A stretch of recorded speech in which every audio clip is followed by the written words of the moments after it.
Vous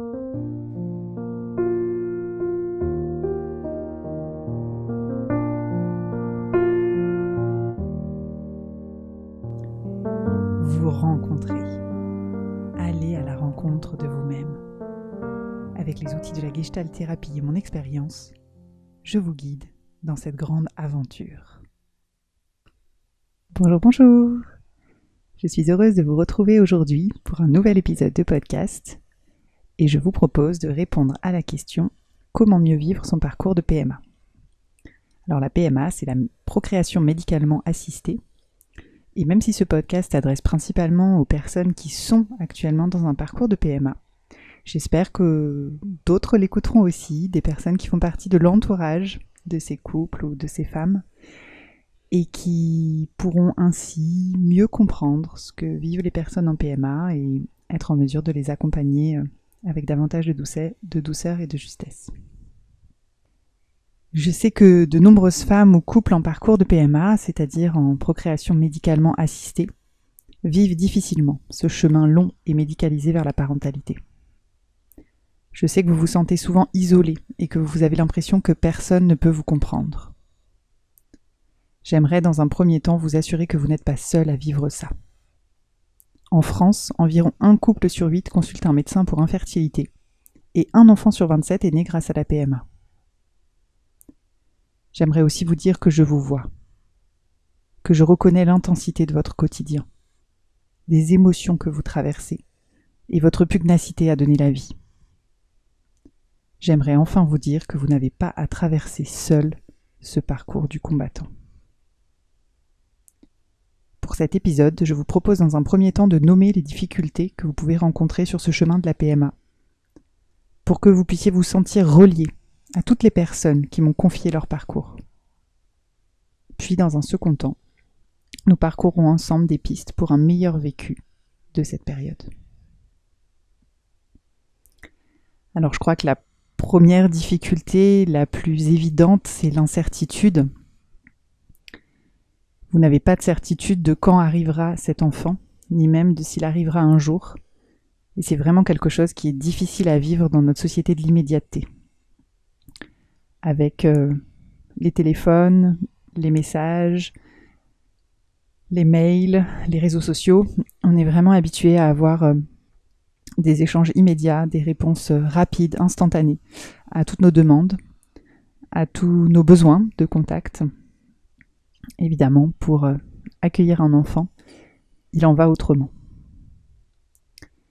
On est également dans une société de consommation et on a l'habitude de pouvoir se procurer ce dont on a envie immédiatement si on en a les moyens ou en échafaudant des stratégies si on n'a pas forcément de quoi se le payer, mais on peut toujours mettre de côté, prendre un crédit. Il y a toujours des solutions en fait dans notre société occidentale pour aller vers son désir. Évidemment, vous le savez comme moi, les bébés ne sont pas livrés par les camions Amazon. Donc l'incertitude, elle est vraiment difficile à accepter. Et il peut y avoir aussi dans ce vécu de l'incertitude une difficulté de ne pas avoir la vision d'ensemble sur votre parcours. Il est rare que les médecins ou les personnes qui vous accueillent dans les centres de PMA vous donnent d'emblée la vision globale sur tout le parcours que vous allez traverser. Pour une raison, pour plusieurs raisons peut-être, mais l'une des raisons à mon avis, c'est que ils ne savent pas forcément au début par quelles étapes vous allez passer, quel chemin vous allez emprunter en fonction des résultats de vos analyses. Ils vont vous orienter vers telle ou telle branche de la PMA. Et donc on peut tout à fait entendre et argumenter pour cette façon de faire et de vous présenter les choses. Et en même temps, je sais que c'est souvent quelque chose de difficile que d'avancer pas à pas sans avoir le contrôle et la visibilité sur l'ensemble du parcours qui vous attend. De plus, dans ce parcours, il y a évidemment le stress lié aux examens. Donc tout parcours de PMA commence par une batterie d'examens, dans le meilleur des cas pour monsieur et madame si vous êtes en couple hétérosexuel. Et comme toujours quand on passe des examens médicaux, on a peur de ce qu'on va nous annoncer, de ce qui va être trouvé. Donc ça génère forcément du stress. D'autant plus sur ce sujet où l'enjeu est très fort pour vous. Et le problème, c'est que le stress, ça nous met vraiment dans un mode survie en fait. On n'a pas accès à toutes nos ressources quand on est en stress. Et quand on vit des stress répétés, que le stress s'installe, devient chronique, ça nous épuise. Donc malheureusement, le stress chronique ne nous prédispose pas à accueillir la vie, dans la mesure où si notre corps est en mode survie, déjà pour nous-mêmes, il ne va pas forcément prioriser d'accueillir un embryon, un fœtus, et de lui faire de la place et de lui permettre de se développer à l'intérieur de nous. Donc assez naturellement, notre corps va prioriser notre propre survie s'il sent qu'on n'est déjà pas dans les meilleures conditions pour nous-mêmes. Donc c'est pour ça qu'on vous parle souvent d'éviter les sources de stress, mais c'est un peu une injonction paradoxale puisque le parcours lui-même de PMA a quelque chose de stressant de par le passage de ces examens et l'attente de leurs résultats. Il y a également, dans ce qui est difficile à vivre, le fait que c'est souvent perçu comme un échec de devoir passer par la PMA, un échec de la conception naturelle pour les couples, en tout cas hétérosexuels, qui peuvent envisager une conception naturelle.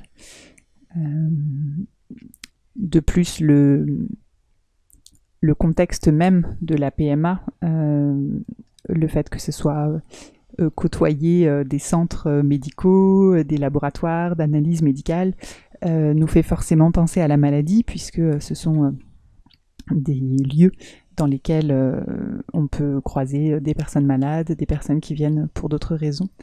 Et c'est parfois au sein des hôpitaux, c'est souvent au sein des hôpitaux. Et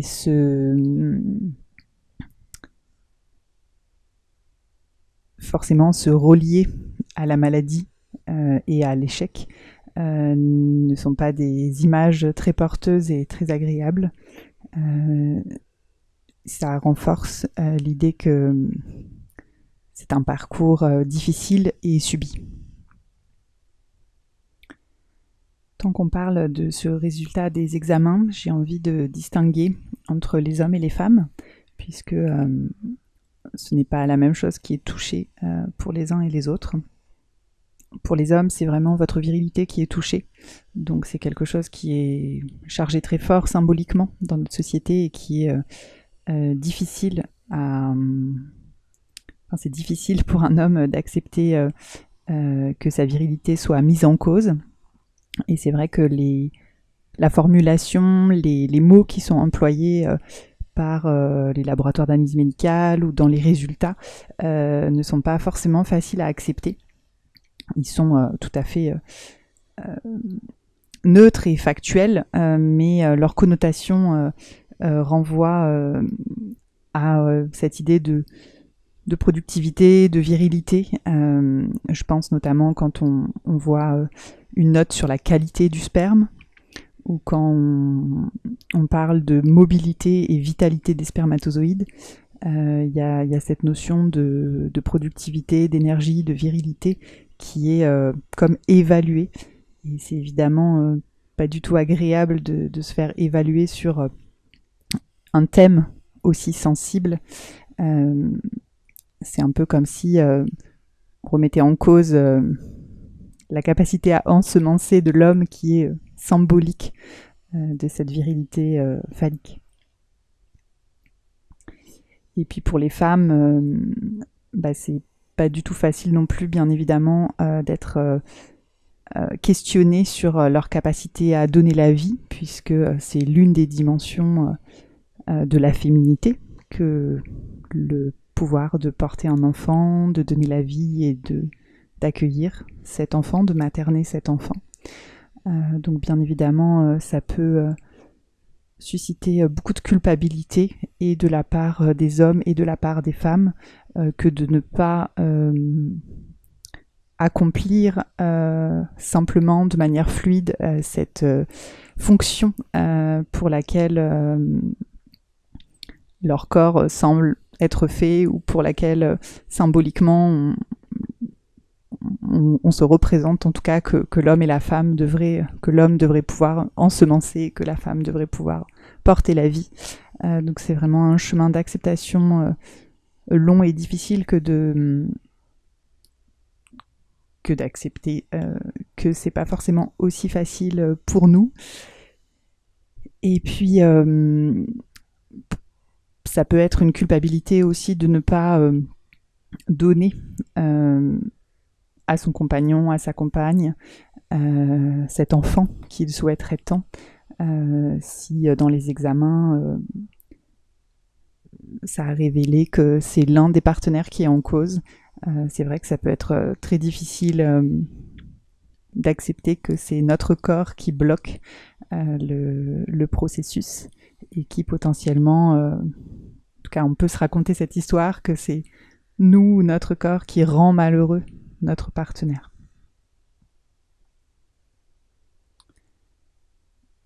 Et puis pour les femmes, ce qui peut être aussi vraiment difficile dans ce parcours, c'est la prise de poids liée aux stimulations ovariennes. C'est pas toutes les femmes qui prennent du poids, mais c'est quand même très fréquent.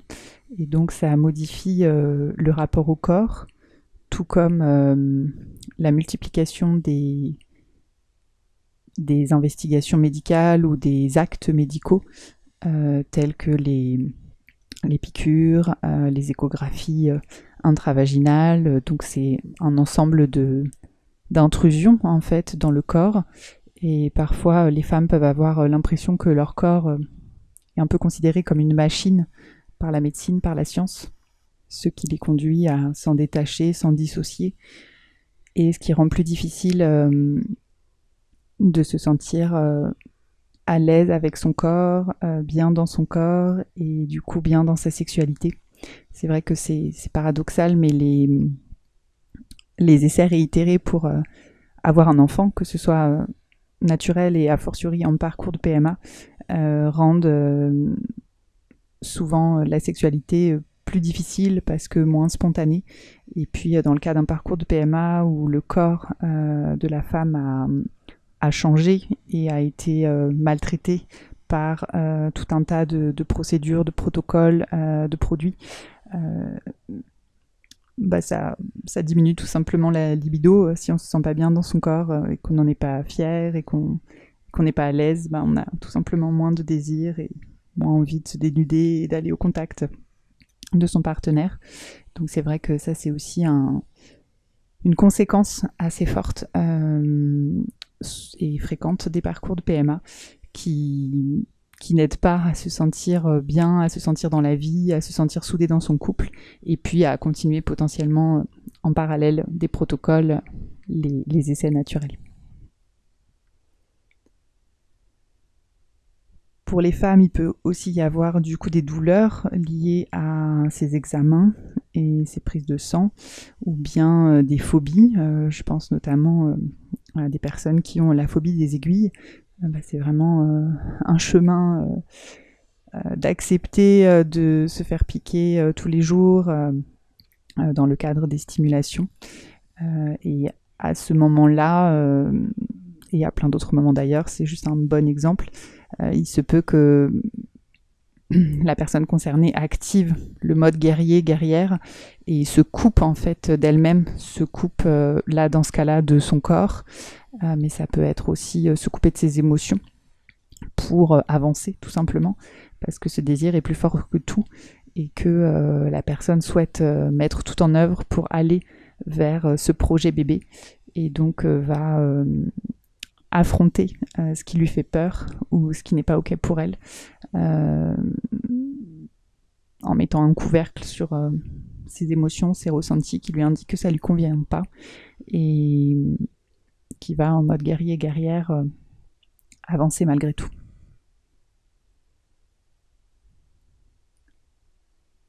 Et puis les hormones rendent tout plus intense.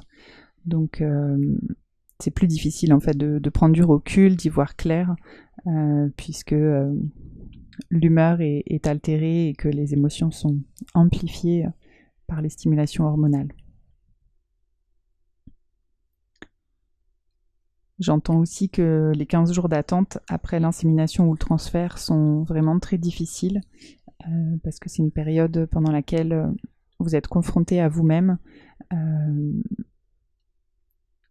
alors que vous étiez très très suivi au préalable avec des examens ou des contacts quotidiens avec le centre de PMA. Tout d'un coup, vous êtes laissé livrer à vous-même pendant 15 jours. Et ça peut sembler très long dans ce moment où vraiment l'espoir côtoie la peur et où vous scrutez tous les symptômes de grossesse éventuels que vous allez probablement ressentir puisque vous êtes dans un état de grossesse, qu'elle aboutisse ou non.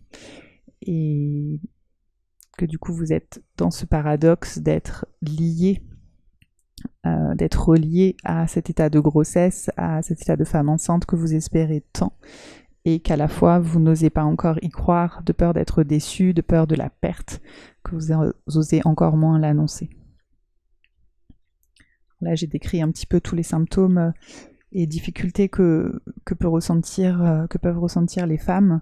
Et c'est vrai que les hommes, de leur côté, peuvent ressentir de l'impuissance pendant ces moments-là où c'est vraiment plus sur la femme que se concentre la médecine pour les protocoles. Donc leurs partenaires, alors les hommes ou les partenaires féminines, bien sûr, dans le cas des couples lesbiens, les partenaires constatent que leur femme subit tout un tas de protocoles, donc à la fois physique avec les piqûres, à la fois l'humeur altérée, les intrusions, les rendez-vous médicaux, la disponibilité quotidienne et vraiment le fait que ce soit très envahissant en fait dans la vie de ces femmes.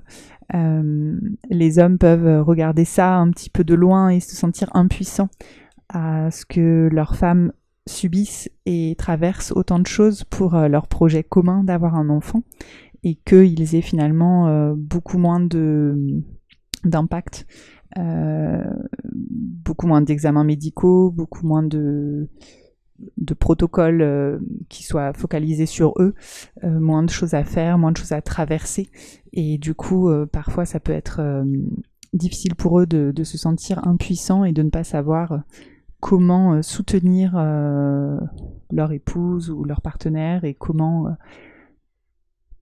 être acteur également de ce processus pour la soulager un petit peu. Je sais que vous avez aussi beaucoup la sensation d'être incompris et que ça c'est quelque chose de très douloureux. Il y a forcément une dissonance entre le monde médical et votre monde intérieur. Le monde médical, lui, il parle avec des chiffres, c'est vraiment une approche scientifique avec des protocoles. Vous avez beaucoup de sollicitations pour ces protocoles avec les prises de sang, les surveillances donc à la fois sanguines, avec les échographies, avec cette vision très, très technique en fait de votre corps, vu comme une machine. Et puis de l'autre côté, votre monde intérieur avec, si vous ne vous en êtes pas coupé, des sensations corporelles, des émotions, des sentiments, le désir de cet enfant, le rêve de comment il sera, de votre famille. Ça fait vraiment deux mondes. Et c'est parfois un grand écart que pour accéder à ce rêve du cœur, de devoir passer par l'aide de la médecine qui parle un autre langage en fait que celui de vos rêves.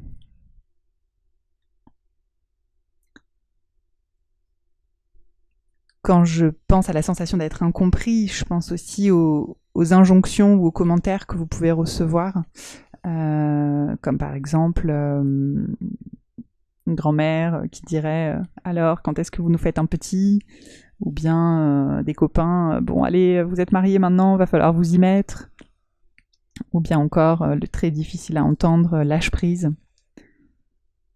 Alors on sait bien sûr, tout le monde nous le rabâche qu'il serait bon de lâcher prise et que une telle, un tel, c'est quand ils ont lâché prise que ça y est, elle est tombée enceinte.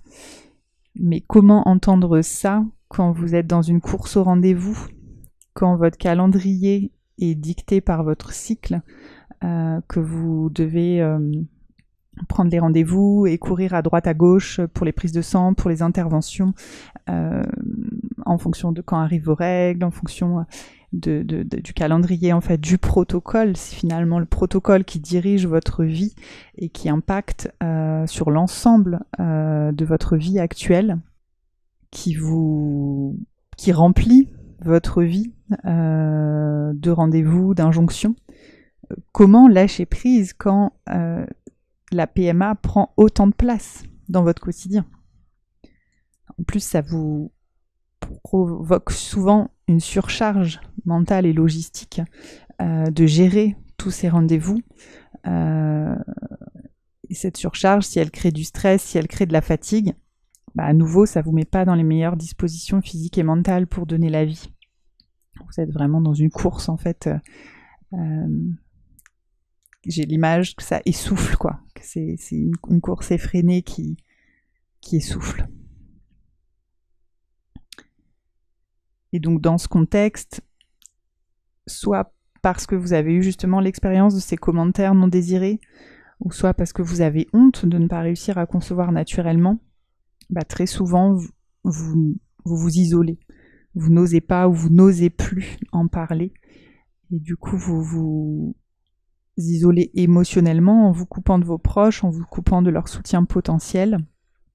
Et puis ça augmente la difficulté de ce parcours parce que du coup ça vous fait vivre une sorte de double vie, de cacher un petit peu à votre entourage, soit au travail, soit à vos amis, votre famille, cacher un petit peu toute la place que la PMA prend dans votre vie et du coup faire les prises de sang tôt avant d'aller au travail, les piqûres ou les rendez-vous en catimini, ça devient vraiment un parcours du combattant, émotionnellement hyper intense, avec des doubles journées.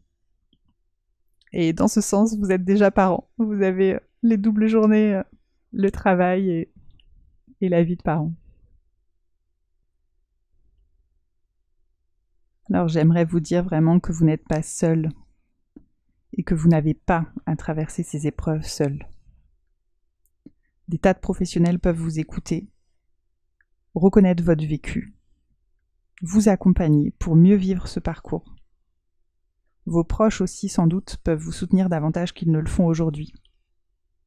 Je vous propose d'explorer ensemble quelques pistes pour mieux vivre ce parcours de PMA. Alors la première piste qui me vient, c'est vraiment de demander de l'aide.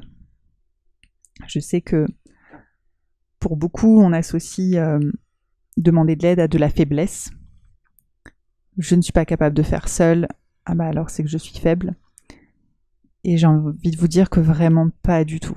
Demander de l'aide, c'est au contraire avoir la force de reconnaître ses limites, avoir la force de contacter sa vulnérabilité et de l'exposer aux autres, et avoir la force de bénéficier de l'accompagnement, de l'aide, du soutien des autres pour être bien plus fort face à une épreuve quelle qu'elle soit. J'aimerais vous parler un tout petit peu de comment on voit en Gestalt thérapie intégrative le développement de l'individu sur le sujet de la dépendance, pour vous montrer que dans cette approche, vraiment, on trouve que c'est pas du tout une faiblesse que de demander de l'aide.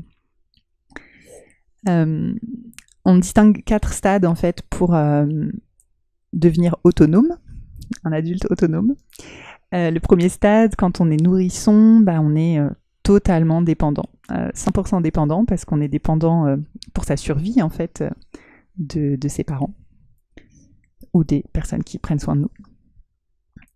Petit à petit, ensuite, deuxième stade, notre maman, nos parents nous accompagnent vers l'autonomie en n'étant plus 100% avec nous, mais en nous laissant seuls des temps de plus en plus longs pour qu'on prenne confiance en nous et qu'on construise cette sécurité intérieure qui nous permet de nous sentir en sécurité, même si maman n'est pas là ou notre figure d'attachement principale n'est pas là.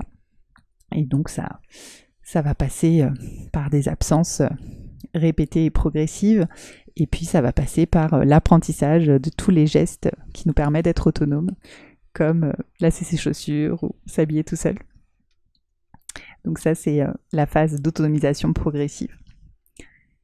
Et puis ensuite, on arrive à l'adolescence, et là, on a une phase de contre-dépendance où on voudrait en fait être totalement libre et indépendant, où on s'imagine qu'on n'a plus besoin de nos parents, et d'ailleurs, nos parents sont des CON qui n'ont rien compris à la vie, qui ne nous comprennent pas, avec lesquels on n'a pas les mêmes valeurs.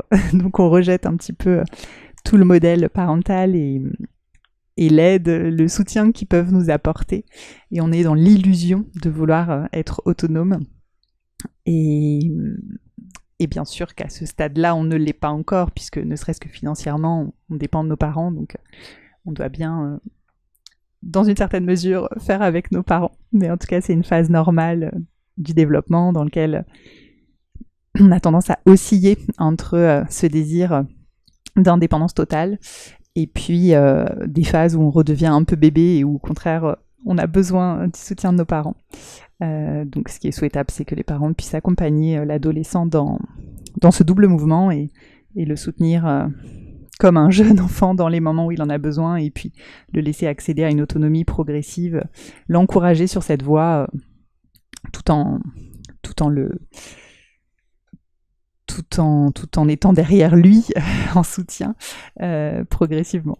Donc ça, c'est vraiment l'étape de la contre-dépendance, et il y a plein d'adultes qui sont restés dans cette étape, et si on va plus loin, si on va sur la dernière étape qui est la véritable autonomie, donc on devient un adulte autonome, mais on fait bien la distinction que l'autonomie n'est pas l'indépendance.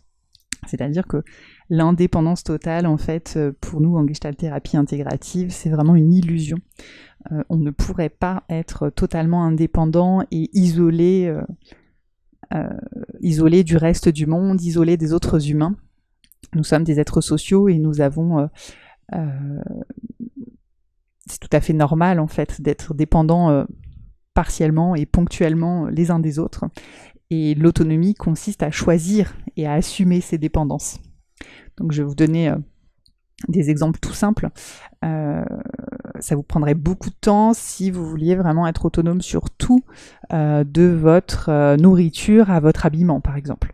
Si vous voulez manger du pain, il vous faudra d'abord cultiver le blé pendant une année, puis le récolter, moudre le grain, et puis ensuite cuisiner, faire votre pain. De la même manière, si vous voulez être indépendant sur vos chaussures, vous imaginez le nombre d'étapes qu'il va vous falloir pour obtenir des chaussures.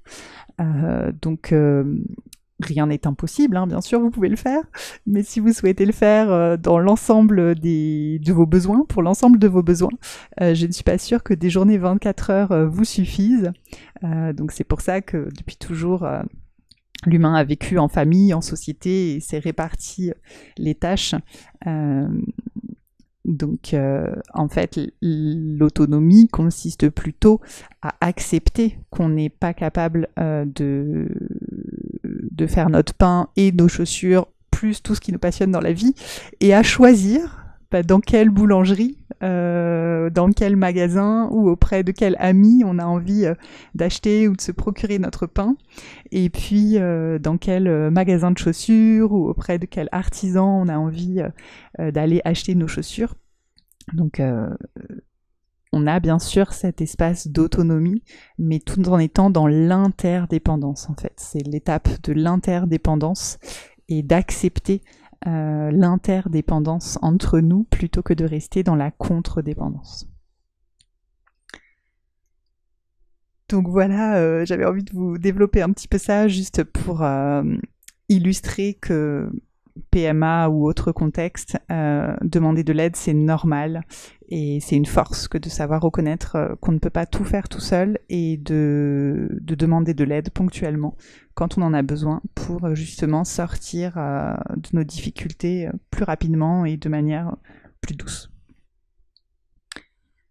Alors ça recouvre beaucoup de choses, demander de l'aide, et j'ai envie de vous lire un petit extrait d'un témoignage que j'ai lu dans le travail de recherche d'Eugénie Poirot, qui est doula, et qui m'a généreusement permis de lire son travail de fin d'études. Et donc pour ce travail, elle avait recueilli pas mal de témoignages, et donc là je vais vous lire un petit extrait du témoignage de Sophie. À l'époque, j'avais une coach en développement perso au boulot. Un jour, elle m'a dit « Mais est-ce que vous demandez de l'aide ?» Ça m'a fait réfléchir, et à la ponction suivante, de façon spontanée dans la chambre en attendant mon homme, j'ai créé un groupe WhatsApp avec toutes les femmes qui étaient au courant de nos projets. Je les ai appelées les Cosmic Girls et je leur ai proposé une expérience. Je leur ai dit de croiser les doigts, d'envoyer des ondes positives. Pendant 3 jours, puis encore 3 jours, puis encore 3 jours. Et je suis tombée enceinte. Je ne sais pas ce qui a joué, mais j'aime bien cette histoire. On n'aura jamais été aussi nombreuses à faire un bébé. Ma fille a beaucoup de fées marraines. Ça me touche beaucoup ce témoignage et je le trouve très emblématique d'une autorisation que s'est donnée Sophie dans son parcours de PMA de tout d'un coup faire différemment et s'autoriser à demander à son entourage, aux personnes en tout cas qui étaient juste pour elle, pour qui ça faisait sens, leur demander en fait du soutien et à la manière qui lui parlait elle. Et j'avais envie de vous lire ce témoignage parce que je trouve que c'est inspirant de pouvoir s'autoriser, voilà, grâce à des exemples comme ça, de pouvoir s'autoriser à faire différemment avec nos proches dans notre quotidien et de pouvoir s'autoriser peut-être à parler à plus de monde de votre parcours de PMA, de votre désir d'enfant, ou bien vous autoriser à exprimer plus clairement vos besoins, à formuler des demandes. Alors je sais que c'est pas forcément clair pour vous ce que vous souhaitez, ou que vous êtes pollué par vos projections en vous disant « Ah oui, mais non, je peux pas demander ça parce que de toute façon, la personne en face n'est pas capable de me comprendre ou n'est pas capable de m'offrir ce dont j'ai besoin. » En thérapie, on apprend justement à revenir à soi, à être à l'écoute de ses besoins. On apprend vraiment à identifier ses besoins, puis à les formuler aux autres d'une manière entendable, de manière à rejoindre l'autre, à créer un pont. Et ces compétences en fait que vous pouvez acquérir en communication consciente, communication non violente, vous pouvez les utiliser dans le cadre de vos relations privées pour mieux communiquer avec vos proches et exprimer vos ressentis, vos besoins à vos proches et favoriser une prise en compte de leur part. Et puis vous pouvez également les utiliser avec les professionnels, les professionnels de santé qui vous encadrent, pour leur exprimer de la même manière vos ressentis, vos besoins et vos demandes surtout. Et puis concernant les professionnels, le grand message que j'ai envie de vous faire passer, c'est vraiment de ne pas hésiter à changer, de rester au contact de vous-même et de sentir en fait si c'est ok pour vous, si vous vous sentez bien avec ces professionnels qui vous encadrent. Si ce n'est pas le cas, est-ce que vous pouvez changer les choses effectivement en leur parlant? Est-ce que vous pouvez faire bouger les lignes en exprimant vos besoins ou pas?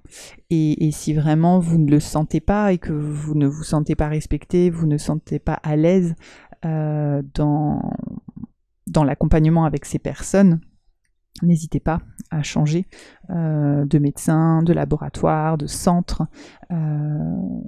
C'est vraiment hyper important en fait. Vous êtes la personne la plus importante de votre vie et vous êtes la personne qui peut le plus prendre soin de vous. Vous êtes la personne qui peut être à l'écoute de ses ressentis. Il n'y a que vous qui avez accès à vos ressentis. Et du coup, il n'y a que vous qui puissiez prendre en compte vos ressentis pour faire les choix bons pour vous. Et vous entourer des bonnes personnes. Que ce soit le contexte médical, les encadrants du parcours PMA en lui-même, ou bien choisir de vous entourer bien sûr de personnes autour si vous ne trouvez pas tout ce dont vous avez besoin avec vos proches et les encadrants médicaux. Bien sûr, n'hésitez pas à avoir recours à d'autres professionnels tels que des thérapeutes, des doulas, des praticiens en médecine alternative selon votre besoin et selon ce qui vous parle, ce qui vous soutiendra. Autorisez-vous vraiment à vous entourer des bonnes personnes.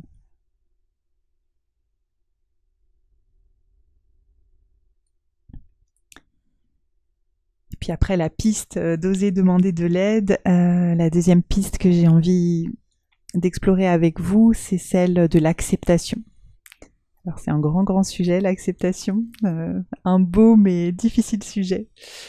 Comme je l'ai dit tout à l'heure, le fait de ne pas pouvoir concevoir naturellement un enfant, que ce soit les hommes ou les femmes, on est touché dans la représentation qu'on a de l'archétype féminin ou de l'archétype masculin, donc c'est très difficile d'accepter qu'on doive recourir à la PMA.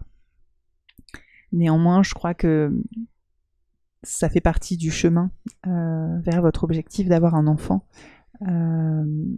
Si vous devez recourir à la PMA, vous maximiserez vraiment vos chances que la PMA soit efficace si vous arrivez à l'accepter. Et c'est vraiment paradoxal et logique à la fois, mais on voit beaucoup ça en thérapie, qu'on souhaite juste accepter une situation ou la transformer. Dans tous les cas, le chemin passe par l'acceptation. Et en fait, l'acceptation, ce n'est pas être d'accord. L'acceptation, c'est juste reconnaître que c'est là.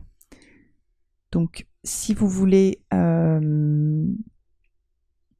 j'en sais rien, il faudrait que je prenne un autre exemple. Admettons, si vous voulez changer une relation avec quelqu'un, et que là, vous êtes dans un état où cette personne vous horripile, vous n'arrivez pas du tout à communiquer, ou bon, peu importe ce qui se passe dans cette relation. En tout cas, la relation ne vous convient pas et vous souhaitez la changer. En fait, vous ne pourrez pas la changer depuis l'espace où vous luttez contre cette relation, où vous êtes en colère, où vous êtes en résistance. Même si vous souhaitez transformer la relation, il va d'abord falloir accepter où vous en êtes aujourd'hui dans cette relation avant de pouvoir la transformer. Et du coup, pour le fait d'avoir un enfant, finalement c'est un peu pareil, c'est pareil pour tout. Si vous avez des difficultés à avoir un enfant, je comprends que ce soit très difficile à accepter. Mais le chemin pour pouvoir réussir à avoir un enfant, c'est déjà d'accepter où vous en êtes aujourd'hui dans vos difficultés à avoir un enfant. Et du coup, accepter, c'est pas être d'accord, encore une fois, mais c'est pouvoir admettre que aujourd'hui c'est ça qui est là dans votre vie et pouvoir regarder ça de manière un petit peu plus apaisée. Alors c'est difficile puisque c'est faire un deuil quelque part, c'est faire le deuil dans le cas de la PMA d'une conception naturelle. Et des deuils sur ce chemin du devenir parent, quand c'est long, on en a beaucoup à faire. Et je voudrais vous dire que vous avez tout à fait la capacité de les faire, puisque si vous êtes aujourd'hui en parcours de PMA, c'est que vous êtes incroyablement résilient, résiliente déjà, et que vous êtes déjà sur ce chemin. Mais c'est vrai que les deuils, c'est plus ou moins facile, suivant qui on est, suivant de quel deuil on parle.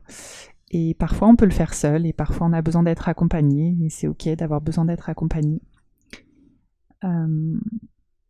Donc déjà, je pense à ce premier deuil qui est de faire le deuil d'une conception naturelle. Et puis, il y a tout un tas d'autres deuils. Hein. Il y a le deuil chaque mois.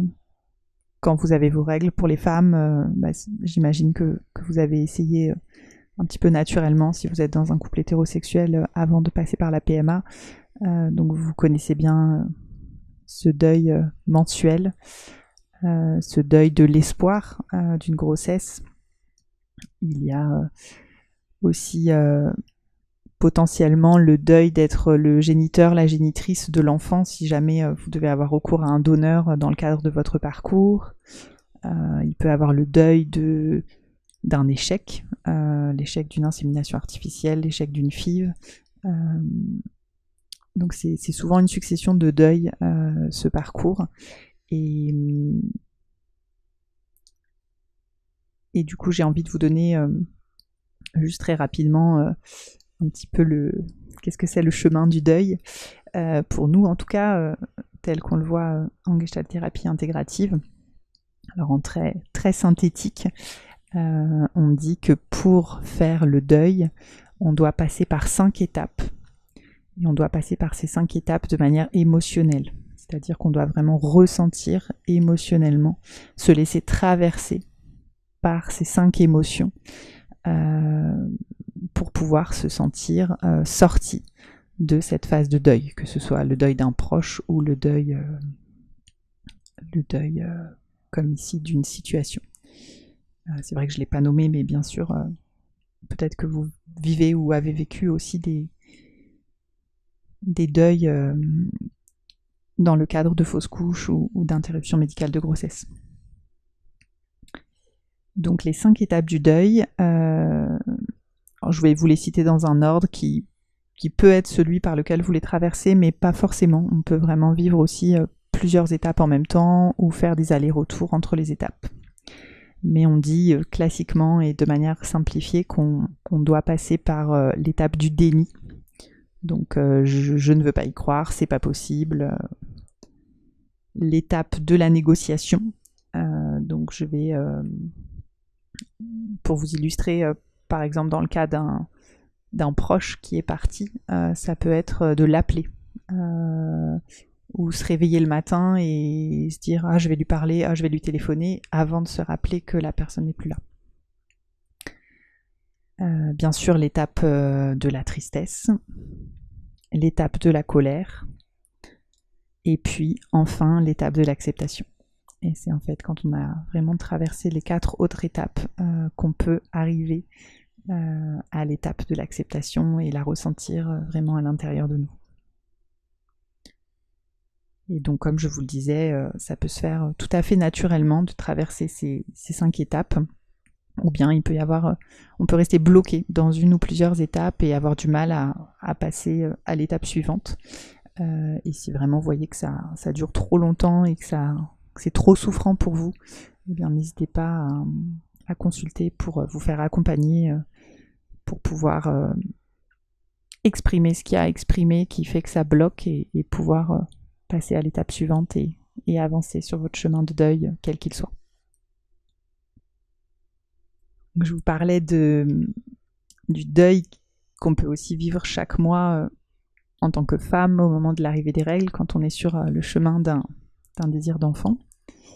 Par rapport à ça, c'est vrai qu'on peut essayer avec douceur pour soi-même de changer son regard sur ces règles. Alors suivant les personnes, ça va être par des biais tout à fait différents. Il y a des personnes qui aiment beaucoup comprendre et ça peut être très soutenant de vraiment s'intéresser au cycle féminin et comprendre toute l'alchimie en fait qui se met en place dans notre corps lors d'un cycle, à la fois pour permettre d'accueillir la vie et puis si la vie n'est pas là pour évacuer ce qui a évacué et recommencer un nouveau cycle. Je sais que pour certaines personnes c'est très soutenant de mieux comprendre scientifiquement ce qui se passe pour pouvoir mieux l'accepter. Et puis pour d'autres personnes, ça pourra être plutôt de se relier à quelque chose de plus poétique, par des images, par des mots, par des symboles, par des poèmes, de pouvoir accueillir ces règles comme on accueille le cycle naturel de notre corps et le fait que notre corps est en santé, qu'il fonctionne, justement que chaque mois il se prépare à accueillir la vie et puis ensuite quand c'est pas le cas, eh bien c'est comme s'il se remettait à zéro pour accueillir à nouveau un potentiel embryon. C'est vrai que on oublie parfois dans ces parcours de PMA qui sont malgré tout très techniques puisqu'on fait appel à la science et à la médecine et puis très chronométrés comme je disais tout à l'heure. On oublie parfois dans cette course qu'on parle de donner la vie, qui est finalement la chose la plus magique qui soit. Cette magie, voilà, elle est parfois mise à mal dans un parcours médicalement assisté. Alors, une piste intéressante, ça peut être de recréer justement de la magie et en parallèle du parcours, de se créer des petites notes symboliques, poétiques, tendres. Ça peut être par exemple une bougie que vous allumez dans les 15 jours qui suivent un transfert. Ça peut être un carnet dans lequel vous écrivez vos émotions pour garder le contact à vous, dans lequel vous collez des belles images ou des fleurs que vous ramassez dans la nature. Ça peut être écrire à votre bébé tant désiré des lettres en lui témoignant de ce que vous vivez dans ce parcours. Tout ce qui peut vous connecter à la magie de ce que c'est que d'être sur le chemin de donner la vie.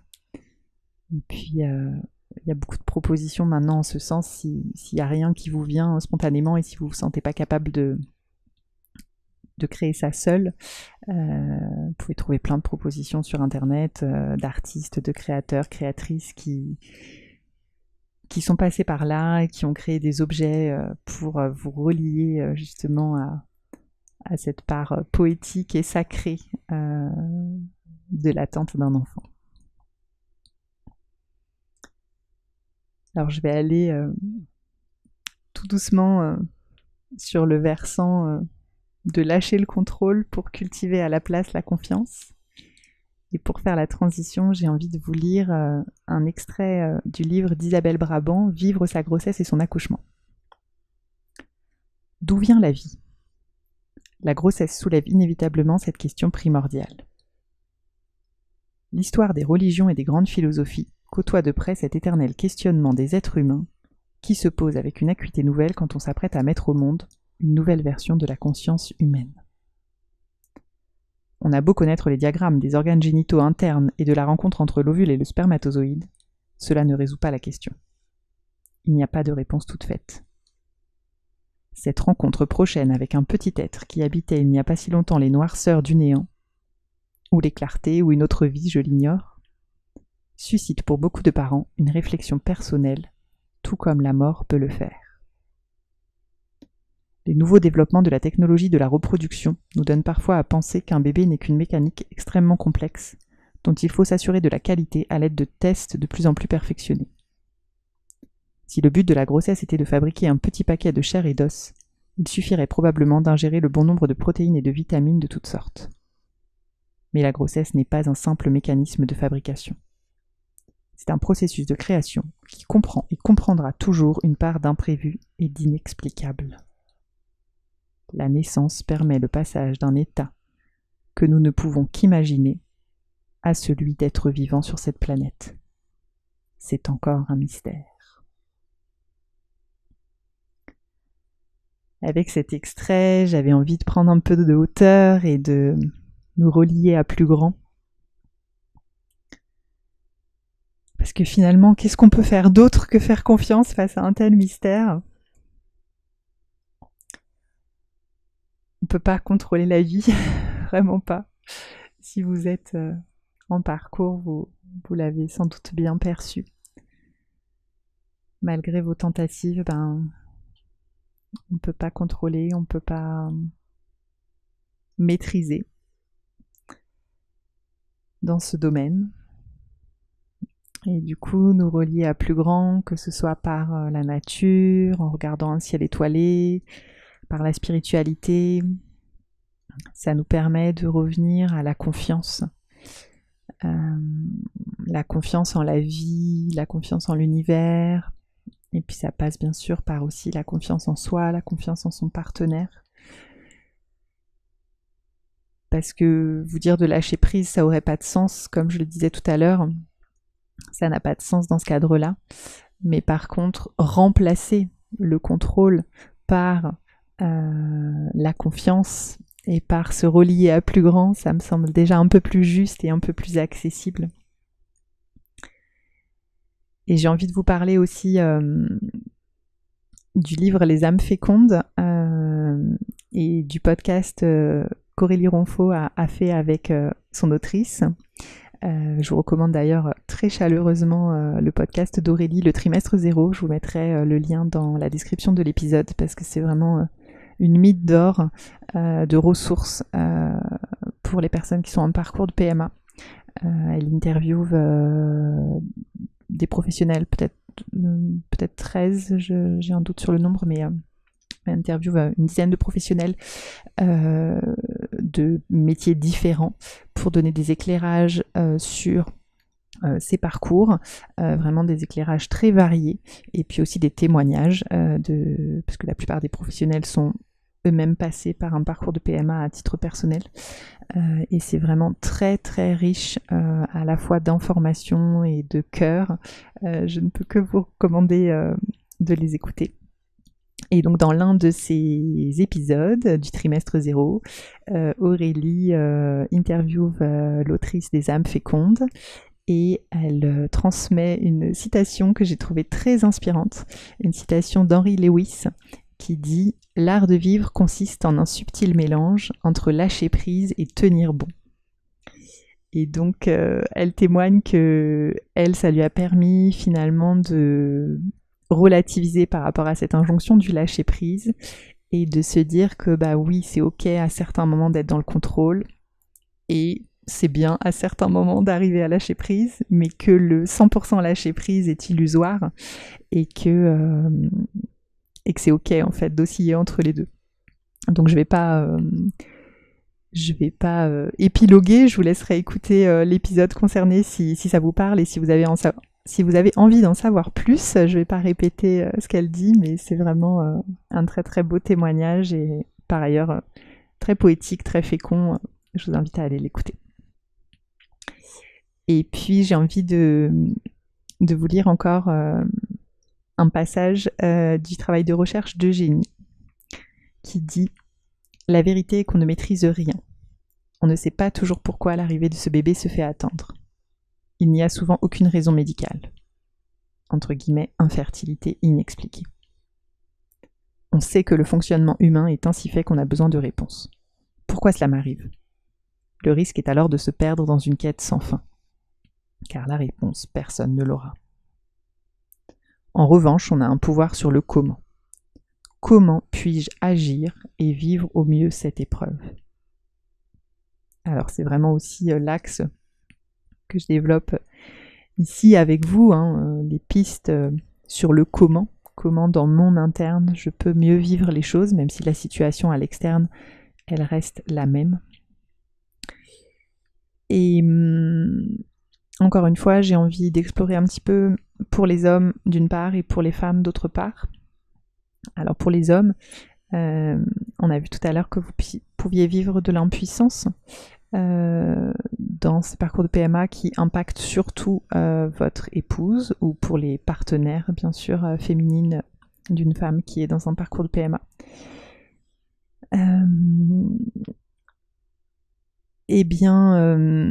Je me dis qu'un des moyens pour retrouver un pouvoir d'action et vous sentir moins impuissant et pour permettre aussi à à votre compagne d'être dans les meilleures conditions pour ce parcours et de maximiser vos chances et puis de prendre soin d'elle tout simplement. Ça peut être de la soutenir en fait de manière très concrète en prenant une part de la charge mentale et de la charge logistique que représente ce parcours de PMA et que représente la gestion de votre foyer. Donc ça peut être de la soutenir dans la prise des rendez-vous ou bien de l'accompagner ou d'avoir des mots tendres, des petites attentions juste avant les rendez-vous pour lui faire sentir qu'elle n'est pas seule dans ce parcours et que vraiment vous êtes présent par la pensée, par le cœur avec elle à chaque étape de ce parcours, que ce soit des rendez-vous à l'extérieur ou bien même à chaque fois qu'elle se fait des piqûres. Si vous êtes là, bien sûr, partagez ce moment avec elle, et puis si vous n'êtes pas là, ça peut être un petit post-it qu'elle va trouver dans la boîte où elle range les stylos pour se piquer. Ça peut être un petit SMS que vous l'envoyez juste à l'heure de la piqûre. Vous saurez être créatif pour trouver de bonnes idées. Et puis ça peut être aussi... ça peut concerner le foyer, puisque on l'a vu tout à l'heure, c'est des parcours qui ont beaucoup d'impact sur le quotidien, avec une charge assez lourde de rendez-vous, beaucoup de fatigue, beaucoup de stress. Et peut-être que de prendre en charge davantage les courses, le ménage, les repas, ça peut l'aider à elle trouver plus de sérénité et plus de temps pour se reposer, prendre soin d'elle, faire des choses qui vont lui faire du bien et ne pas juste être concentrée sur des contraintes en fait entre le travail, le foyer et puis toutes les contraintes de ce parcours-là, toutes les contraintes médicales. Voilà ce que je peux suggérer pour les hommes. Et puis pour les femmes, on peut retrouver du pouvoir sur le comment en s'intéressant à son cycle, à sa fertilité, en essayant de comprendre davantage comment ça fonctionne et ce qui peut soutenir la fertilité, ce sur quoi on a le moyen d'agir, soit pour soutenir les protocoles PMA ou même pour les préparer en amont ou lors d'une pause.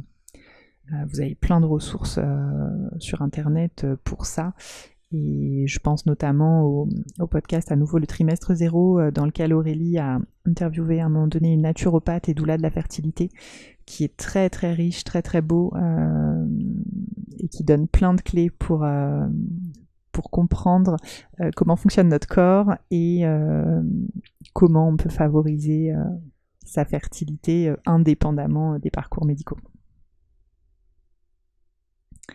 Et puis vraiment la clé la plus importante, je crois, pour être dans la justesse et dans l'amour, je crois que c'est de prendre soin de vous remettre au centre, vous, votre couple, puisque bien sûr, je l'ai dit, ce désir d'enfant d'une part et le parcours médical d'autre part prennent énormément de place. On peut avoir tendance à s'oublier dans cet agenda chargé, en se coupant de son corps, de ses émotions, parce qu'on n'a pas d'autre choix parfois pour avancer et continuer le parcours. Donc je le comprends, je l'entends, c'est ok si ça fait partie de votre chemin et si c'était la réponse la plus juste à un moment donné pour vous. Mais vraiment, ça fait beaucoup de bien et c'est bon de revenir à soi et de se remettre au centre. De cultiver la pulsion de vie en fait, de se reconnecter à la vie et de sortir de ce mode survie que peut vous faire vivre un désir inassouvi et un parcours effréné de PMA. Et sortir de ce mode survie pour se reconnecter à la vie et faire grandir la vie en soi, c'est fécond pour pouvoir accueillir en soi et dans son foyer la vie avec un enfant. Donc ça peut passer par plein de choses, ce retour à vous. Ça peut être de faire de la méditation pour revenir à l'instant présent. C'est une ressource que j'utilise beaucoup dans mes accompagnements parce qu'on a tendance, parcours PMA ou pas, hein, c'est le cas pour tout le monde, à être beaucoup dans le passé ou dans le futur. Et c'est vrai qu'en particulier dans le cadre de ces parcours, on peut bien sûr regretter des choses qu'on n'arrive pas à lâcher, comme le fait de concevoir un enfant naturellement, comme l'échec d'un précédent protocole. Et puis on peut bien sûr se perdre dans le futur, le désir brûlant de cet enfant, de cette famille agrandie. Et en fait, on n'a de pouvoir ni sur le passé ni sur le futur. On ne peut pas les changer. Tout ce qu'on peut changer, c'est l'instant présent. Et en changeant l'instant présent, en changeant son vécu de l'instant présent, ça influencera le futur. Mais on n'a pas un impact direct sur le futur. Donc la méditation, elle a ça de formidable qu'elle nous permet de revenir à l'instant présent. Et on peut, grâce à des visualisations, rester connecté à son désir d'enfant pour le futur, mais tout en cultivant les émotions que ça nous fait vivre dans l'instant présent, et en influant ainsi sur notre vécu émotionnel, et en prenant soin de notre vécu émotionnel dans l'instant présent.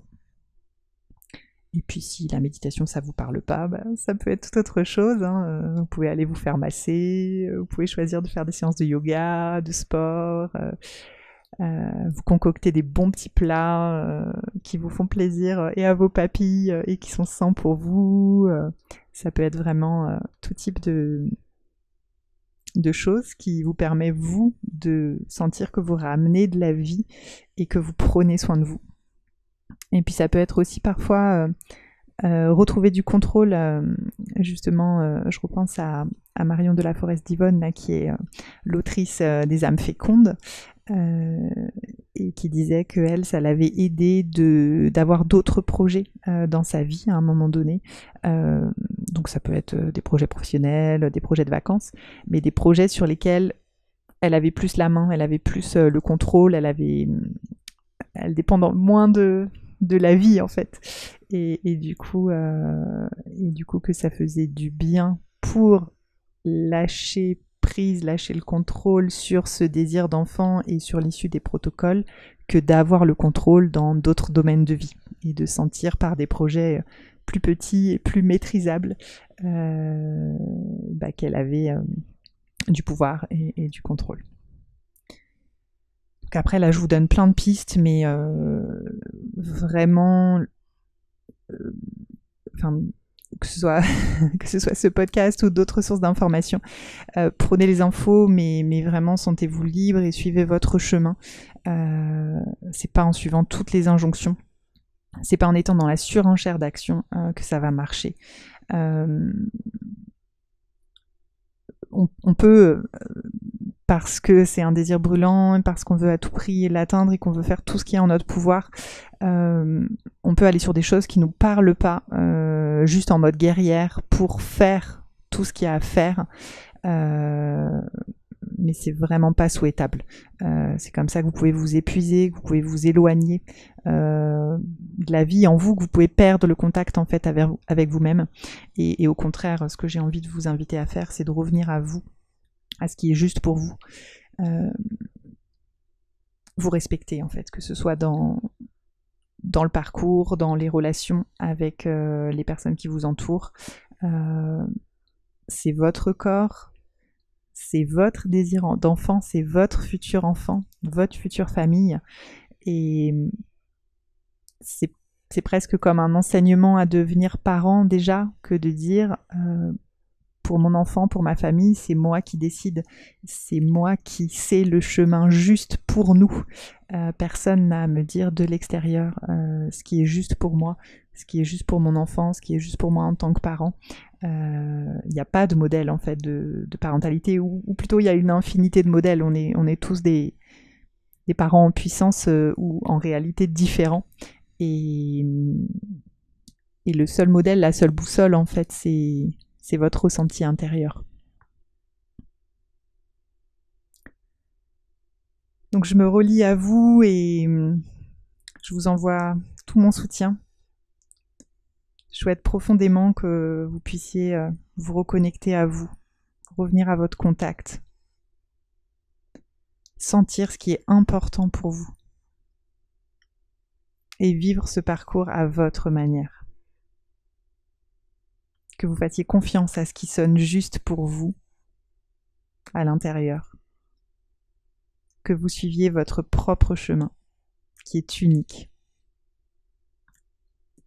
Et que vous osiez solliciter l'accompagnement ou le soutien de vos proches comme de professionnels si vous en ressentez le besoin. Je porte vraiment l'espoir que vous accueilliez la vie en vous et autour de vous, dans la joie et dans l'amour, que vous ayez ou non des enfants.